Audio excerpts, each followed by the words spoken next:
buenos días, es viernes 10 de marzo y estas son las noticias. Con la implementación de 70 acciones, el Ayuntamiento de Morelia busca dar cumplimiento a la alerta por violencia de género, en que se declaró 14 municipios del estado hace ya 7 años. El alcalde de Morelia, Alfonso Martínez Alcázar, reportó saldo blanco tras las manifestaciones de este 8 de marzo en la capital michoacana. Casi el 90% de los comercios instalados en el centro histórico reportaron daños por alrededor de 2 millones de pesos como consecuencia de las pintas y destrozos en inmuebles que se registraron durante la marcha del Frente Violeta. Mujeres periodistas pidieron respeto a su trabajo durante la cobertura de movilizaciones el 8 de marzo, al denunciar que algunas fueron agredidas verbalmente, empujadas e intimidadas por algunas de las manifestantes que formaron el bloque negro. Las colectivas calcularon la participación de 30,000 mujeres en la marcha del 8 de marzo y aseguraron que en todo momento pidieron respeto al trabajo periodístico. Pese a que más del 98% de la población económicamente activa en Michoacán tiene trabajo, 1,470,000 empleados se encuentran en la informalidad. Sigue sin definirse la fecha para el encuentro entre diputados locales y el secretario de Comunicaciones y Obras Públicas para analizar los temas pendientes. Debido a la situación de sequía en que se encuentra prácticamente todo el estado, autoridades municipales anticiparon una temporada de incendios complicada para Morelia. En las últimas 24 horas, Michoacán reportó 120 nuevos enfermos de COVID-19 y ninguna persona fallecida por esta causa. Comenzamos.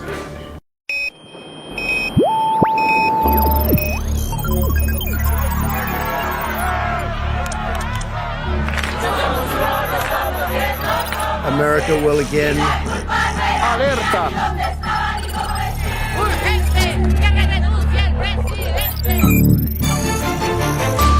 Vox FM presenta Postdata, periodismo responsable. Postdata con Carlos Monge. Comenzamos.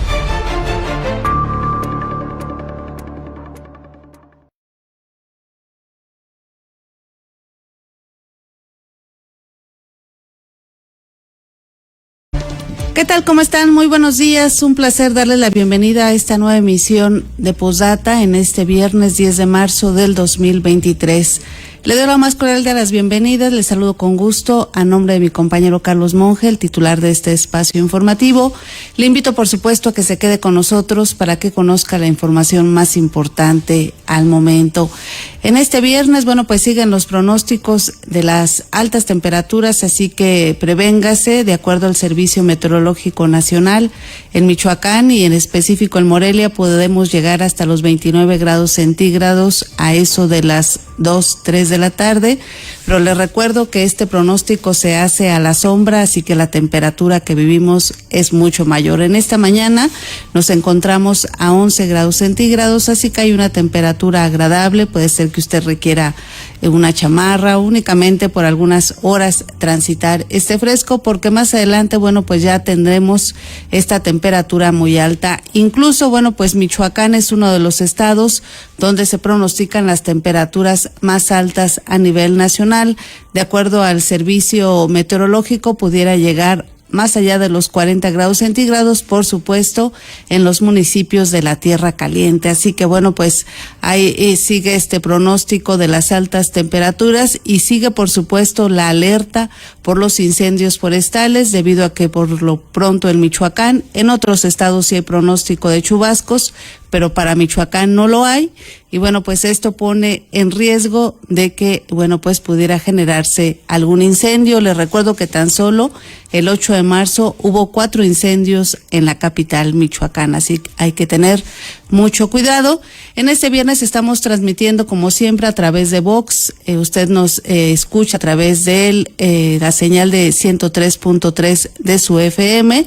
A través de Facebook puede también sintonizarnos, puede ver las imágenes de cada una de las noticias a través de Postdata News. Ahí ya tiene usted nuestra transmisión lista. Y este viernes les agradezco a mis compañeros que además están con mucho ánimo. Manuel González, quien está a cargo de la transmisión en radio, es el operador coordinador para radio, y mi compañero Daniel Guillén está como responsable de la transmisión en el Facebook. Así que vamos a arrancar con las noticias. Se cumplen ya 7 años de que se declaró a Morelia y a otros 13 municipios de Michoacán en alerta por violencia de género, y el ayuntamiento de la capital michoacana ha anunciado su intención de salir de esta clasificación en la que se mantiene desde hace ese tiempo, al igual que los otros municipios de Michoacán. Ayer se anunciaron 70 acciones para poder lograr esta meta. Aquí le presentamos la información con mi compañero Fernando Salgado.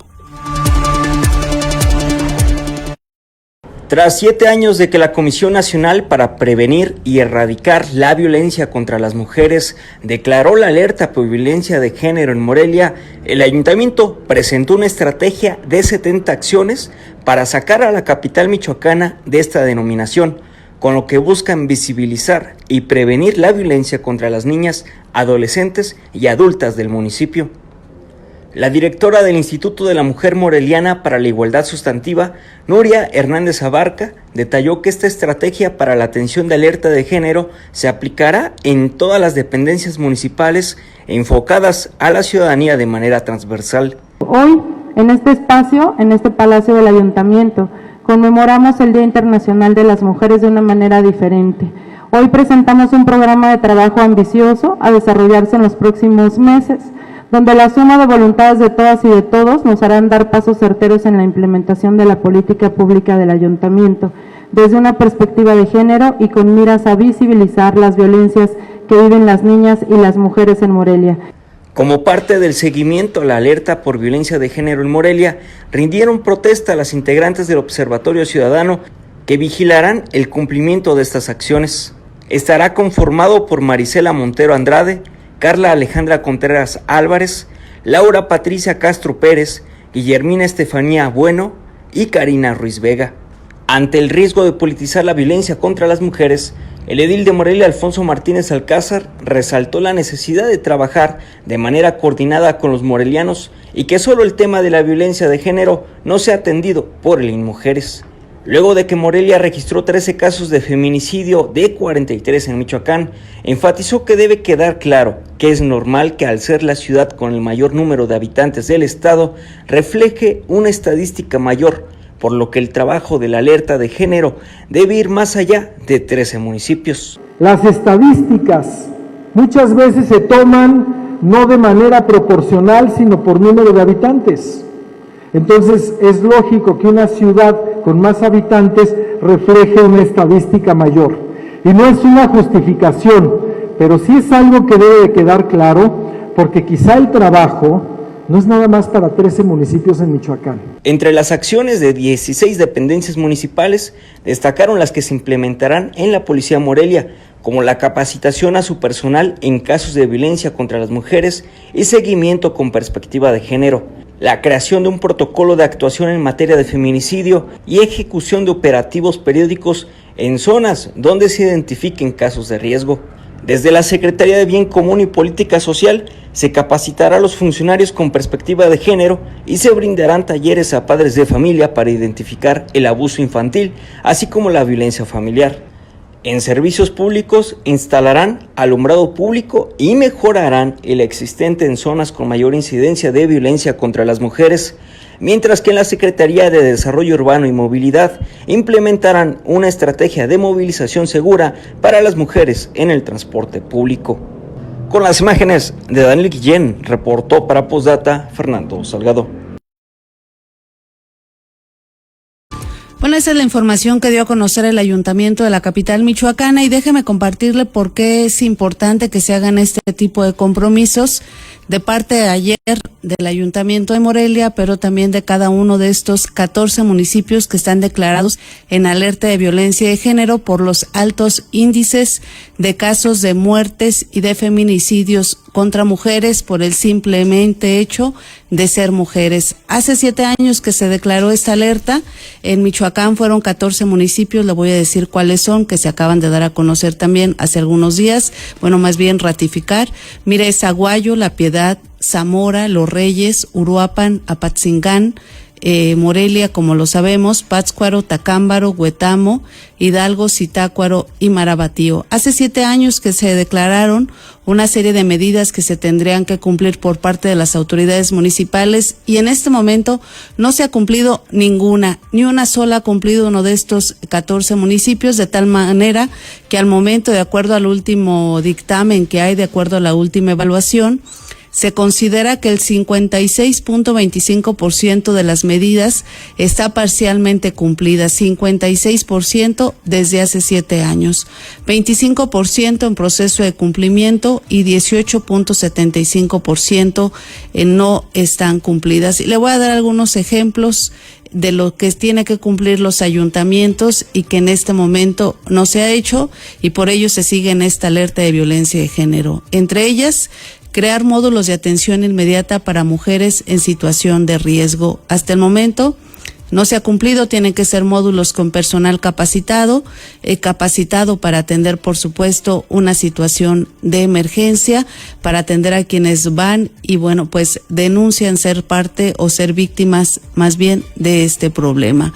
Otras, fortalecer las agrupaciones estatales, municipales o mixtas especializadas en seguridad pública, cédulas municipales de reacción inmediata.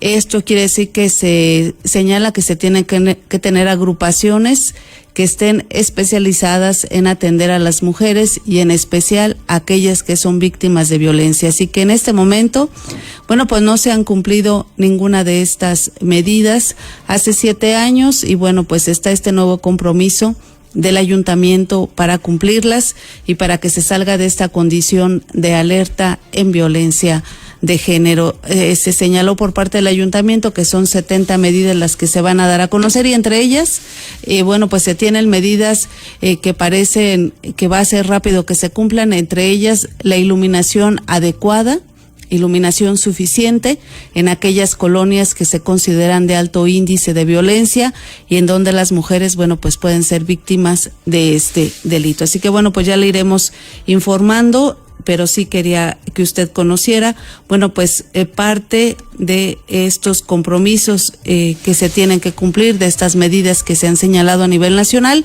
y que al igual que esos 14 municipios en Michoacán, se tienen que cumplir en todos los estados del país. Ahora le informo, vamos a ir a las reacciones por las movilizaciones feministas del 8 de marzo. Bueno, pues el presidente municipal, Alfonso Martínez, señaló que concluyeron las manifestaciones con saldo blanco. Señaló que protestaron miles de mujeres de todas las edades en Morelia.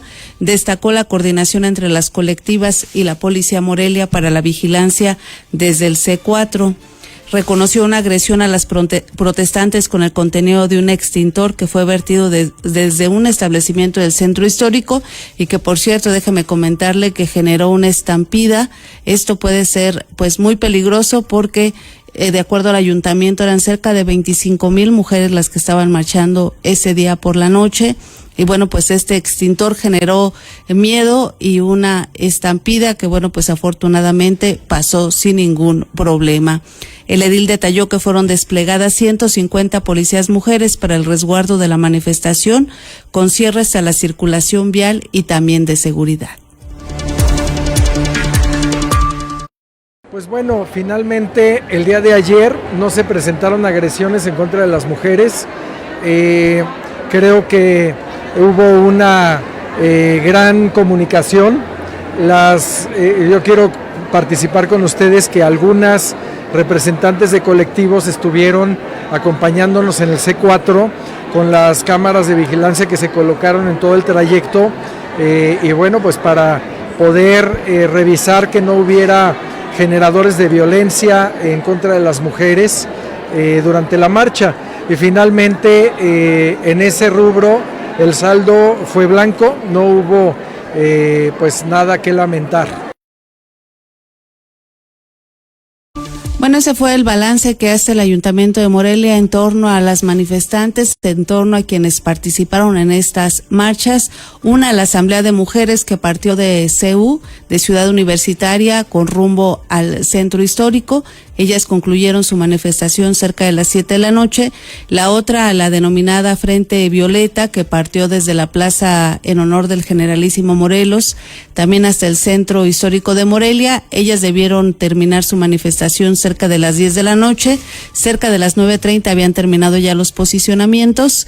Pero bueno, de acuerdo a los comerciantes del Centro Histórico, ellos tuvieron pérdidas por cerca de 2 millones de pesos debido a los destrozos que tuvieron al paso principalmente del Frente Violeta, que generó destrozos en cristales y también, bueno, pues en parte de los inmuebles que se ubican en esta zona de Morelia. Se calcula que fue cerca del 90% de los establecimientos que tuvieron daños. Aquí, bueno, pues no se contabilizan también los daños que sufrieron los edificios históricos, como es el Congreso del Estado, Palacio de Gobierno y también, bueno, pues algunos de los inmuebles de la Universidad Michoacana.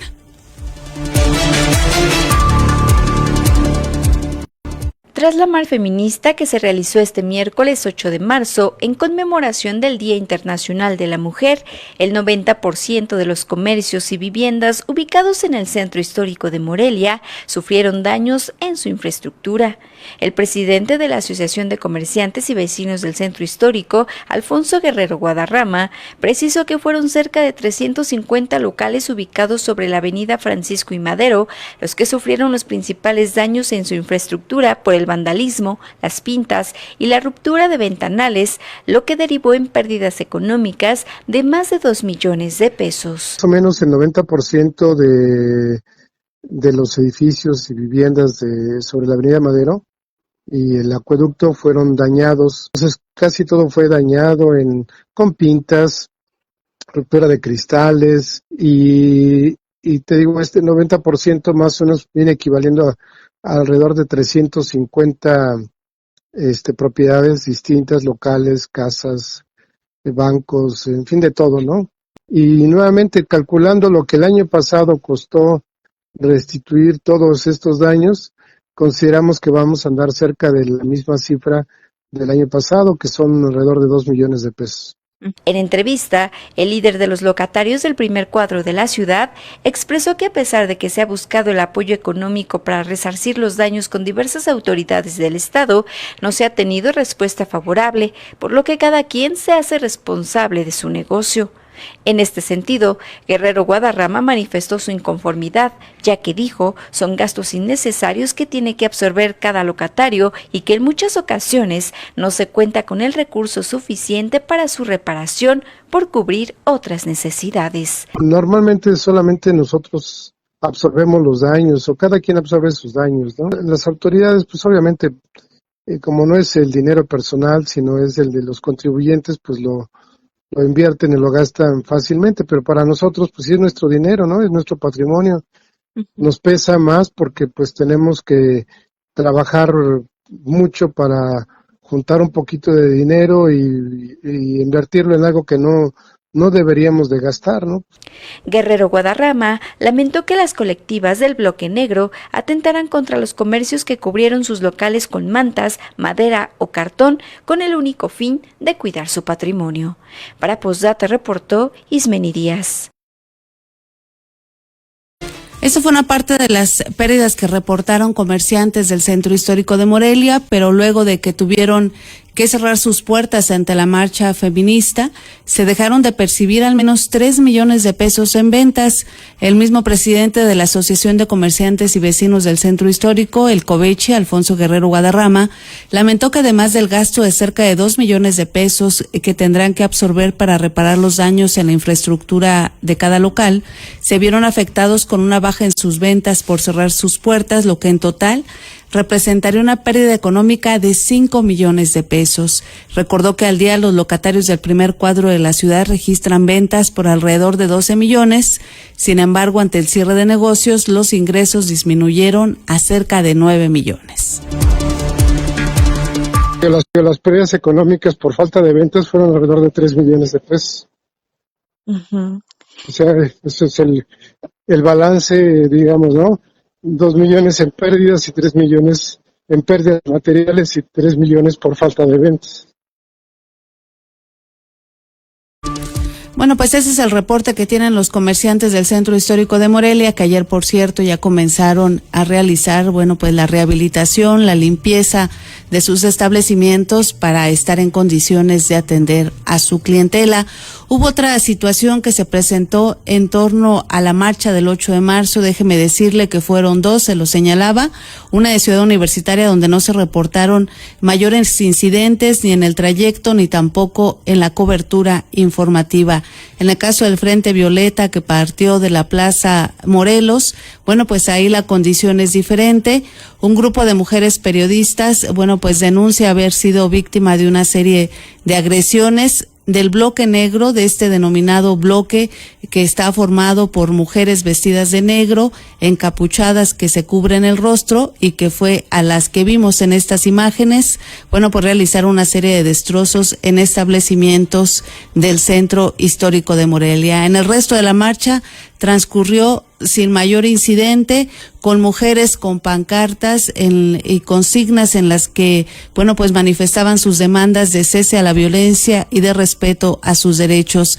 Le voy a compartir este pronunciamiento que hay de parte de mis compañeras periodistas, y a las que por supuesto nos sumamos con toda solidaridad por lo ocurrido ese día, pero sí quiero dejar claro que esto fue parte únicamente de un grupo de quienes encabezaron estas marchas. No fueron las mujeres que marcharon, no fueron aquellas mujeres que gritaron consignas y llevaban sus pancartas. Este fue un grupo reducido el que realizó este tipo de acciones, así que procedo a dar lectura a este pronunciamiento.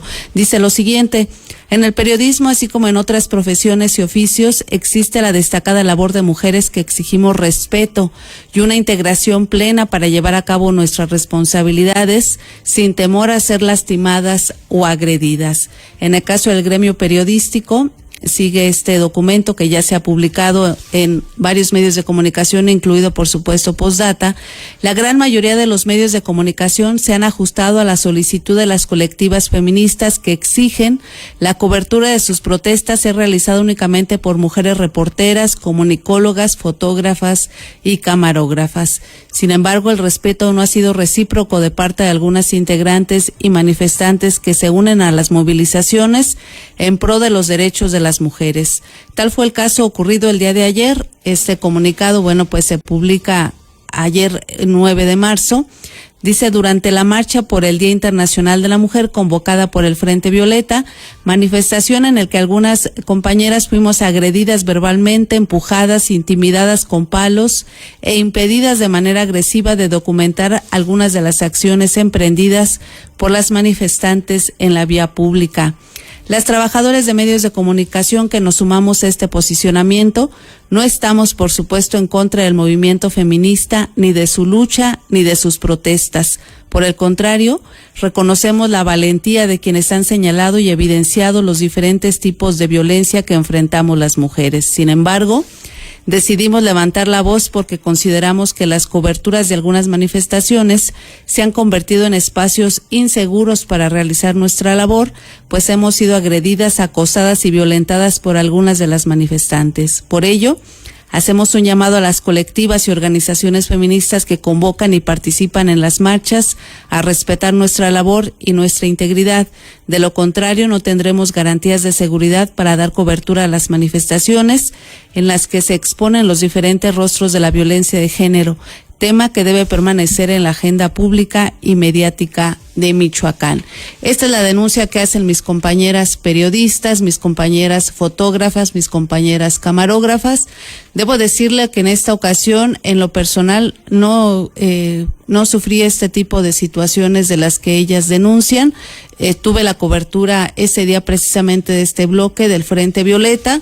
La cobertura la pude hacer libremente, con algunas dificultades, digamos, porque se ponen algunas mantas negras al momento que ellas realizan estas acciones, pero en lo personal no tuve estos amagos con palos ni estos señalamientos de los que hablan mis compañeras, pero por supuesto que me sumo a esta exigencia que ellas hacen y estoy convencida de que la cobertura periodística debe hacerse sin ninguno de estos amagos y con pleno respeto al trabajo que realizamos. Seamos hombres o mujeres, tiene que hacer pleno respeto a nuestro trabajo, porque lo que buscamos es informar, es cumplir este derecho que tiene la población a la información. No vamos por un tema personal, no vamos por un tema de morbo para enterarnos en lo particular. Nuestra situación es mantener informada a la sociedad de lo que está ocurriendo.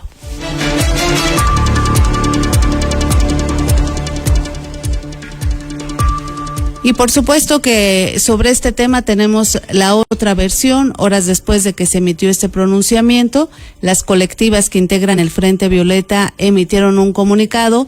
Habrá que decirlo, un pronunciamiento general sobre lo que ocurrió en esta marcha, pero ahí se refieren al señalamiento que hacemos las periodistas en torno a lo que ocurrió el 8 de marzo. Y doy, por supuesto, lectura íntegra a este comunicado que hacen quienes integran el Frente Violeta. Dice lo siguiente: en una manifestación histórica a la que se sumaron más de 30,000 mujeres, la marcha violeta volvió a ser ejemplo de lucha, de unidad y de empatía para levantar la voz y exigir desde Morelia un alto a la violencia que seguimos viviendo y padeciendo en Michoacán y en el país. Por eso saludamos y celebramos el esfuerzo de todas y cada una de las mujeres participantes en esta movilización, la más grande que se ha visto en esta ciudad por parte de la sociedad civil organizada en favor de esta causa, y además libre de la intervención de partidos políticos y de tendencias ideológicas o electoreras. Habrá que decir que participaron algunas diputadas, también algunas funcionarias estatales, pero bueno, pues incluso se perdieron en la manifestación, pero por algunas publicaciones que se hicieron en redes sociales estuvieron ahí en la marcha. El éxito de la marcha es resultado de una organización que implicó varios meses de trabajo, en el que colectivas que integramos el Frente Violeta Michoacán pusimos por delante, en un esfuerzo coordinado con los 3 órdenes de gobierno, todas las medidas y acciones tendientes a garantizar la seguridad de todas.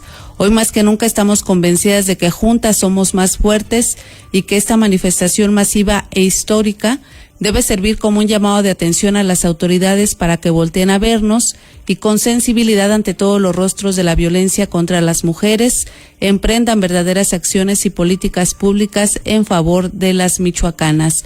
Ante algunas versiones que han circulado en redes sociales, es importante también aclarar que el repliegue que se vio en un momento de la manifestación en protección de mujeres frente a Palacio de Gobierno fue derivado de gas extintor proveniente del bar denominado Verpong y no gases lacrimógenos por parte de las corporaciones policiales. Informamos que hemos iniciado las acciones legales por esta agresión al derecho a la manifestación y exigimos a las autoridades que hagan las averiguaciones correspondientes. El Frente Violeta, y aquí va la parte que les señalo y que se refiere a las periodistas, dice: agradece y celebra la labor tan importante que hacen los medios de comunicación y en ese sentido condenamos y lamentamos cualquier incidente que pueda restringir su labor y la libertad de prensa.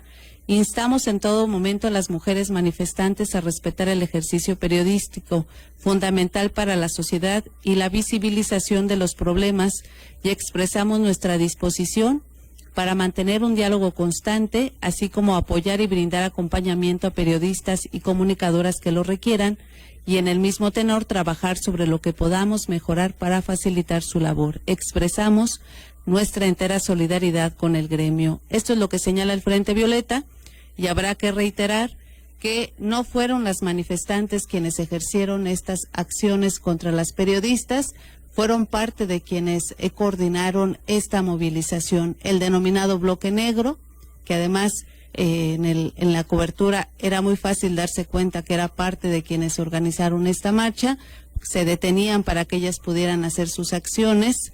Entonces, pues no fue parte de las manifestantes, no fueron quienes fueron a reclamar por sus derechos, quienes ejercieron estas acciones. Así que bueno, como mujeres periodistas se quiso fijar esta postura. Esto es lo que dice el Frente Violeta. Ojalá haya una reconsideración de parte de quienes, pues organizan este tipo de movilizaciones, a respetar plenamente el trabajo periodístico, como hemos respetado nosotros la organización que ellas han decidido dar a su movilización. Así que bueno, pues aquí están las dos partes y vamos a pasar ahora a otro tema que le parece, porque pese a que más del 98% de la población michoacana económicamente activa tiene pues un trabajo, hay que decir que más de 1.470.000 empleados pues se encuentran en la informalidad.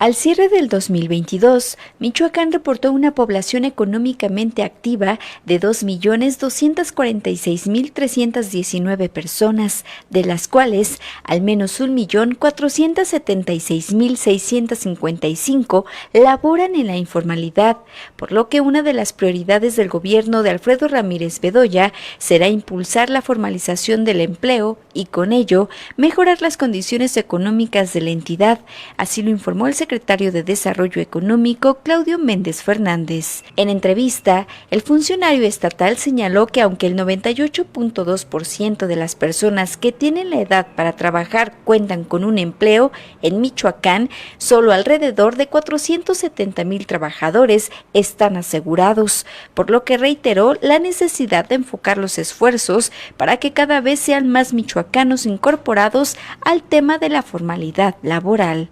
Confió en que el próximo año se logre superar el número de trabajadores que cuentan con seguridad social y alcance y supere el 500.000 de michoacanos en el sector formal. El 98.2% de las personas en edad de trabajar tienen empleo, ¿no?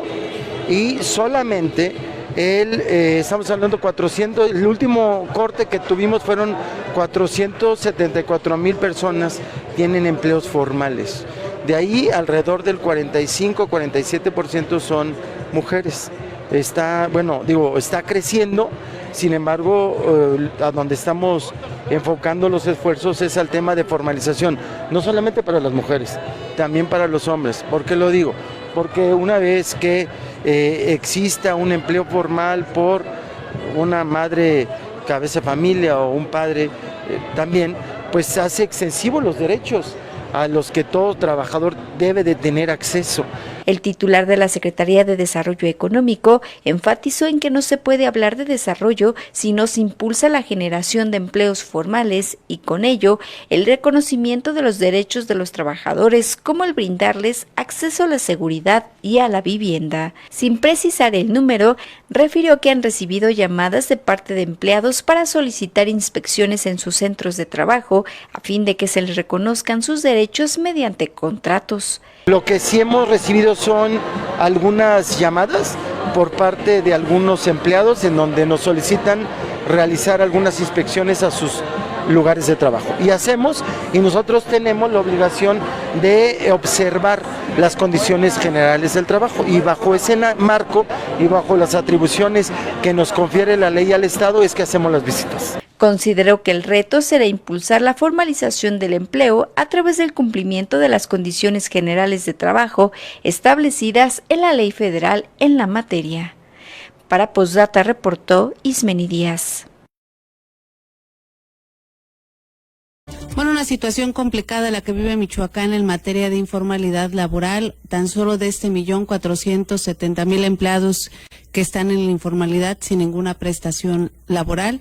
Bueno, pues estamos hablando de 400.000 trabajadores de los campos agrícolas y quienes, por cierto, están obligados a cumplir con este tema de las prestaciones, ya que de lo contrario, bueno, pues existen restricciones por parte del TEMEC, este Tratado de Libre Comercio con Estados Unidos de Norteamérica y Canadá. Así que es un tema, bueno, pues relevante para no solo para Michoacán, sino por supuesto para todo el país, donde el tema de la informalidad, por supuesto que es preocupante.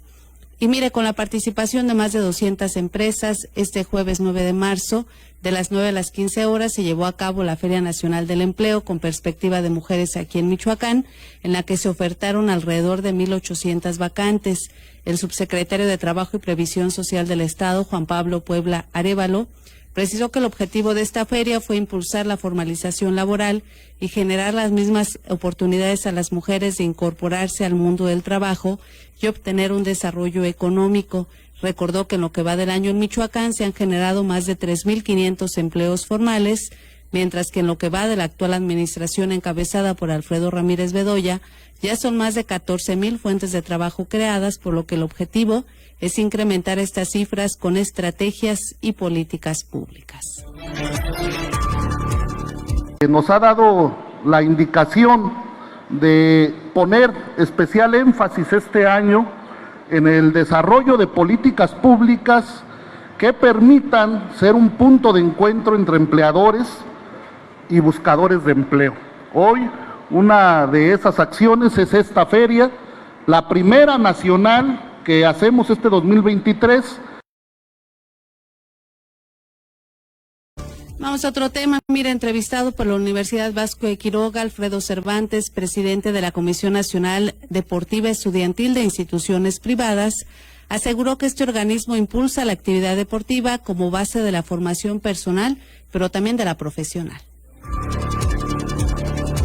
Deportes UBAC. En cada deportista, un egresado. Este es el lema de la Comisión Nacional Deportiva Estudiantil de Instituciones Privadas, CONADEI, que impulsa el deporte como base de la formación personal y profesional, recordó el maestro Alfredo Cervantes, presidente de dicho organismo. Nosotros en CONADEI, ¿qué promovemos? Que compitan al más alto nivel, que compitan como profesionales para vivir como profesionistas.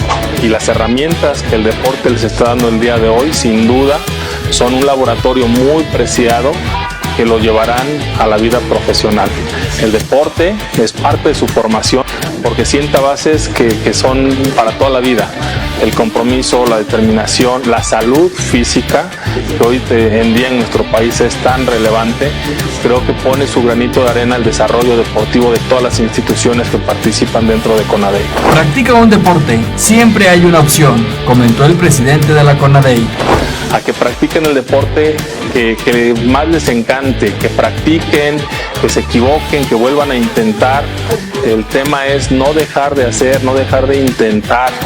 Creo que todo mundo, para mí es una filosofía de vida, servimos para algo y en esa búsqueda hay que encontrar para qué. Entonces, que nunca cesen en su búsqueda de intentar, de quedarse con un deporte, después buscar otro. Creo que eso es algo que te va a dar mucho beneficio a largo plazo.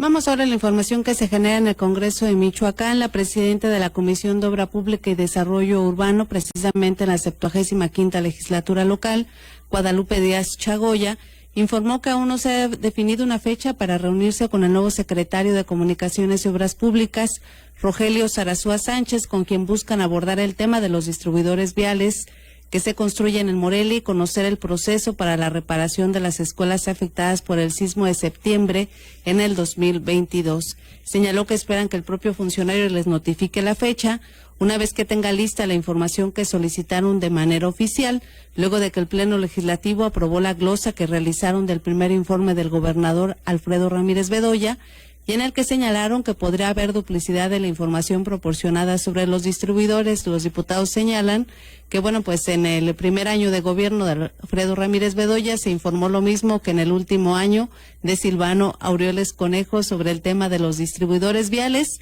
Esperan que se les aclare esta información. Esperan también conocer el proyecto para que se concluya ya totalmente el distribuidor vial de Mil Cumbres, que como usted recuerda, esta semana se abrió a la circulación vehicular total, pero a la que aún restan las obras complementarias para que también peatones y grupos vulnerables puedan transitar por la zona. Así que todos estos pendientes tienen los diputados, pero todavía no hay fecha para la reunión con el titular del SCOP. Y el tema de lo que se está presupuestando, pues ya ellos nos lo harán saber el día que nos informen con la glosa, porque así lo están manifestando, como que esperen, en su momento se los haremos saber. Pero lo que sí sería bien interesante conocer es el proyecto, ¿sabes? Porque yo no me canso de decir que este es un gobierno de ocurrencias, porque así es. Hoy les surge la idea, hoy les surge la ocurrencia de hablar de un tema. A ver, vamos a hacer esta obra peatonal y el proyecto. Los proyectos no son de la noche a la mañana. Un proyecto arquitectónico bien estudiado, bien hecho, lleva meses en su elaboración. Preguntémosles primero si ya tienen el proyecto. Ahora que él quedó de darnos una fecha, ahora que ya tuviera la respuesta al oficio que le hicimos llegar, para que nos dé fecha de cuándo van a intervenir y con qué recursos las escuelas dañadas por el sismo.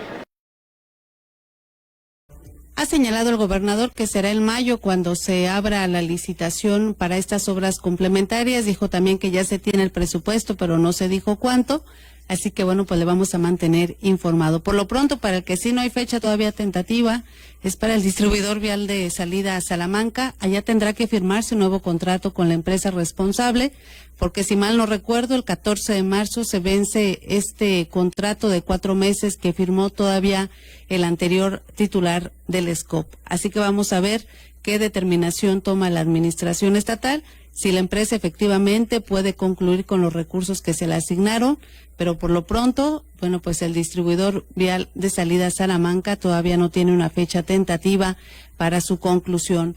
En otro tema también que se genera ahí en el Congreso del Estado, la presidenta del Comité de Administración, también coordinadora de los diputados locales del PRD, estrenada esta semana, Mónica Valdés Pulido, informó que la Junta de Coordinación Política suspendió, por lo menos de manera temporal, el despido de 46 trabajadores en espera de que se haga una revisión del listado y de además señalar que deben tomar una decisión de acuerdo a la necesidad del Congreso y no por cuestiones personales. Habrá que recordar que el Comité de Administración es el responsable de vigilar toda la ejecución de los recursos a cargo del Congreso del Estado. Sin embargo, tampoco el Comité de Administración fue informado.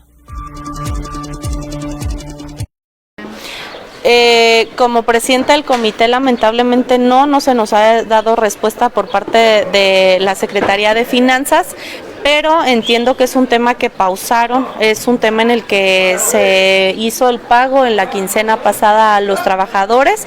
Eso quiere decir que está suspendido por este momento ese tema del despido. Yo espero que la consideración de todos y todas las diputadas, porque esto es un tema de todos que impulsarán desde los grupos parlamentarios, pues que lo hagamos con esa responsabilidad, con la convicción de que son personas claves en el Congreso, lo he venido reiterando. Son personas que sí trabajan, que conocemos todas y todos los que trabajamos ahí y que creo que son los que ayudan a que el Congreso avance en el tema administrativo, protocolario y demás, y entonces creo que son temas importantes a valorar, no despedir por despedir de una manera injustificada sobre todo, sino haciéndolo con la plena responsabilidad pues de que debemos de contar con la gente importante y que nos resuelva precisamente en el Congreso.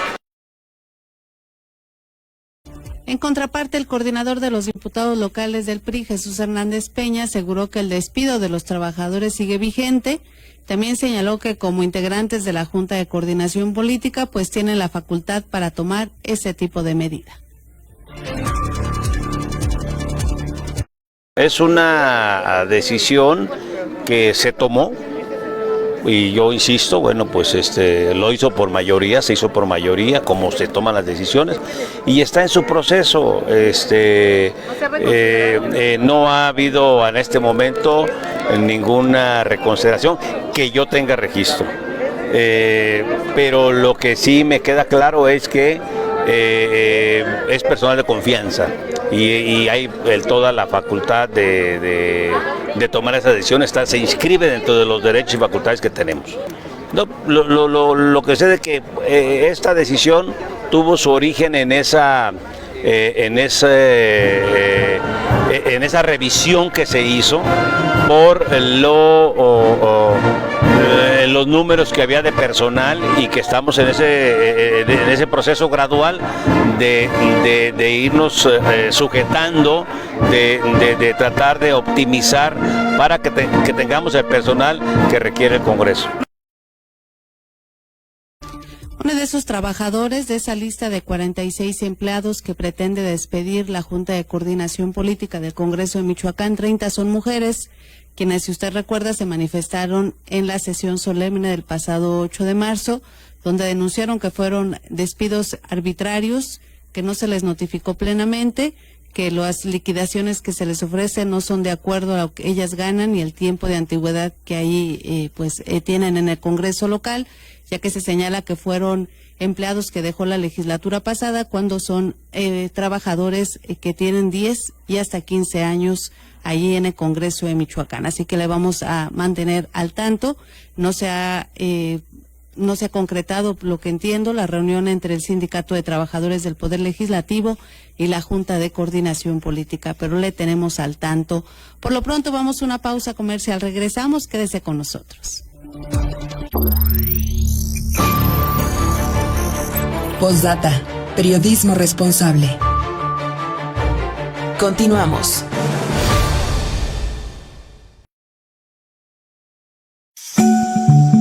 El Congreso te escucha y te informa. Las diputadas y diputados legislamos para ayudar a las familias que sufren las consecuencias del uso de drogas.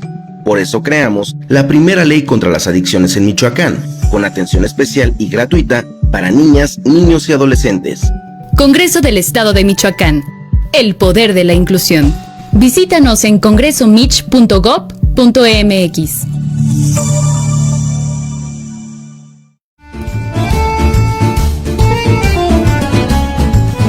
La original y deliciosa comida italiana ya está en Morelia, Ostería Fiorentina. Te esperamos en Boulevard García de León, número 1045. Contamos con una amplia carta donde encontrarás pastas, cortes, postres y claro, la inigualable y deliciosa pizza. Desayuna, come o cena con nosotros. Ven a maravillarte del sabor italiano.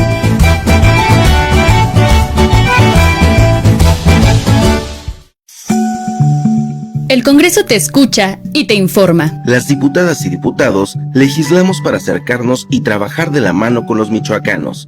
Por eso, generamos un programa especial de iniciativas ciudadanas que permita más y mejores leyes construidas directamente por la gente. Congreso del Estado de Michoacán. El poder de la inclusión. Visítanos en congresomich.gov.mx. Tortas Acueducto el 32,5. No te quedes con el antojo. Deliciosas tortas de milanesa, queso de puerco, salchicha, jamón, hawaiana y cubana, o bien una orden de milanesa. Puedes hacer tus pedidos al teléfono 4433-382499, de lunes a viernes de 10 de la mañana a 4:30 de la tarde. La cobertura para entregar a domicilio está delimitado por la salida Mil Cumbres, salida Charo, La Poza Rica y Avenida Camelinas. El Congreso te escucha y te informa. Las diputadas y diputados legislamos para reducir la inseguridad y delincuencia, haciendo uso de las herramientas a nuestro alcance. Por eso, reformamos la Constitución del Estado y aumentamos las penas hasta 60 años de cárcel. Congreso del Estado de Michoacán. El poder de la inclusión. Visítanos en congresomich.gov.mx.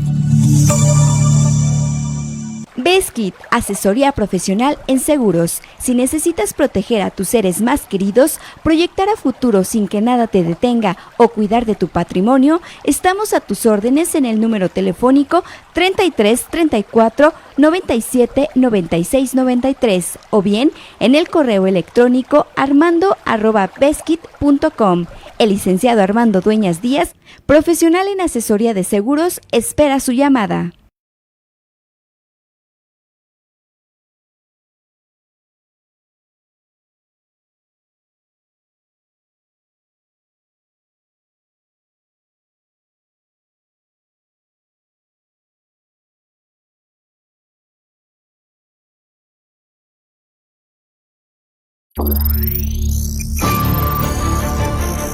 Postdata, periodismo responsable. Continuamos.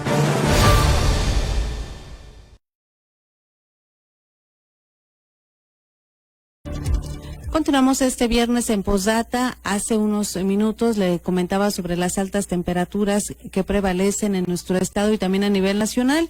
Y bueno, pues debido a la situación de sequía en que se encuentra prácticamente todo el estado, de hecho, el titular de la Comisión Estatal de Agua y Gestión de Cuencas señaló que hay una crisis en toda la entidad. Pues debido a esta situación, autoridades municipales también anticiparon ya una temporada de incendios complicada por Morelia, en donde el pasado 8 de marzo ya se registraron 4 incendios en un solo día. El presidente municipal de Morelia, Alfonso Martínez Alcázar, consideró complicada la temporada de incendios forestales que inició a finales de febrero del 2023. Tan solo este 8 de marzo, el municipio registró 4 incendios, 2 de ellos forestales y otros 2 en zona urbana, a los que el cuerpo de bomberos del ayuntamiento dio seguimiento. Refirió que los siniestros son provocados por la sequía que no solo afecta al municipio, sino a la entidad. Sí, es una temporada complicada porque hay una gran sequía. Recuerden que el año pasado no llovió tanto como el antepasado, entonces ahora está más seco. Además, advirtió que los incendios registrados en las zonas boscosas se acercan cada vez más a los conjuntos habitacionales, como fue el caso del siniestro en Altozano, y que se mantiene sin sofocar. Muy complejo, ayer fue un día complejo, se registraron 4 incendios que estuvimos atendiendo, uno por Altozano, otro por La Presa y 2 en el interior de nuestro municipio, de la ciudad. Pues ya en la mancha urbana, y estuvimos pues trabajando en los distintos puntos. Como medida al frente de este panorama ambiental, resaltó la colocación de una cámara de calor para ubicar los incendios y añadió que se mantienen bajo análisis los lugares para instalar otras cámaras que permitan dar con los responsables cuando haya quemas provocadas. Martínez Alcázar llamó a la ciudadanía a no dejar basura en zonas inflamables, como botellas de vidrio o bachichas de cigarro, y que, si se dejan en los cerros, pueden producir un incendio que se alimente de la vegetación seca. Con las imágenes de Daniel Guillén, reportó para Posdata Fernando Salgado. Bueno, pues ahí está la situación en torno a los incendios, y ahora aprovecho algunos minutitos para agradecer a todos ustedes que están al tanto de nuestras redes sociales en este viernes 10 de marzo. Susana Montoya nos saluda. Muchas gracias, Susana, por estar al tanto de Posdata. Eliseo Carlos Ramírez también nos saluda, y a todo el equipo de Posdata. Con gusto, Eliseo, aquí ya estamos pasando tu saludo para todos. Elvira Contreras también nos saluda. Elvirita, un abrazo, gusto estar siempre en contacto contigo y que estés al pendiente de Posdata. Juan Alba también nos saluda. Nos dice saludos a toda la audiencia de Posdata y también un fin de semana feliz. Gracias, Juan, igual para ti y para todos tus seres queridos. Lilia Rosales también nos desea excelente fin de semana y un agradable viernes, igual para ti, Lilia. Johan Mauro también nos saluda. Saludos, Johan. Teresa Aguilar también se hace presente aquí en Posdata y dice gracias por la información, buen fin de semana. Con mucho gusto, Teresa, y también buen fin de semana para ti y para todos ustedes que están al pendiente de esta emisión informativa. Vamos ahora con la información del ámbito de la seguridad. Los especialistas de Red 113, grupo de periodistas que encabeza mi compañero Marcos Morales, a quien saludo como siempre con mucho gusto. Marquitos, ¿cómo estás? Muy buenos días. Hola, Berito, muy buenos días, un gusto poder saludarles. En esta ocasión comenzaremos en Tzintzuntzan, y es que la Fiscalía General del Estado confirmó que cuando realizaba tareas de búsqueda de personas desaparecidas, con apoyo personal de Sedena, Guardia Nacional y Guardia Civil, registró una agresión en contra de los agentes. Derivado de este ataque se implementó un operativo que permitió la detención de 2 implicados y el aseguramiento de armas de fuego y un vehículo con reporte de robo.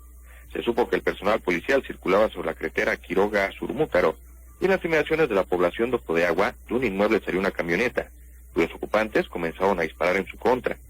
Los sujetos de la unidad descendieron y comenzaron a correr entre la maleza a las orillas del lago de Pátzcuaro, comenzando así una persecución que contó con apoyo aéreo, misma que condujo a la detención de Armando N. y Alejandro N. de 24 y 19 respectivamente. El primero originario de Jalisco, el segundo de Nayarit. En tanto, en Copándaro, personal de la Secretaría de Defensa Nacional y de la Fiscalía General del Estado, en las inmediaciones de la autopista Pátzcuaro-Cuitzeo, logró el aseguramiento de más de 80 kilogramos de metanfetamina y detuvo a 2 implicados. Primeramente, los uniformados detectaron una camioneta tipo pick-up de color rojo, y los ocupantes mostraron una actitud sospechosa, por lo que les marcaron el alto. Fue así que al realizar una revisión a la unidad motriz, se observó que trasladaban lo que parecía ser equipo de herrería. Sin embargo, dentro del mismo estaban ocultas decenas de bolsas plásticas con droga sintética, de la conocida como cristal. De igual forma, dentro de un tanque de gas, fue localizada oculta otra parte del cargamento, por lo que en el acto fueron requeridos Camilo y Jorge Luis. Es de señalar que la droga incautada, en caso de haber llegado al mercado negro, habría generado una ganancia de más de 21 millones de pesos para el crimen organizado.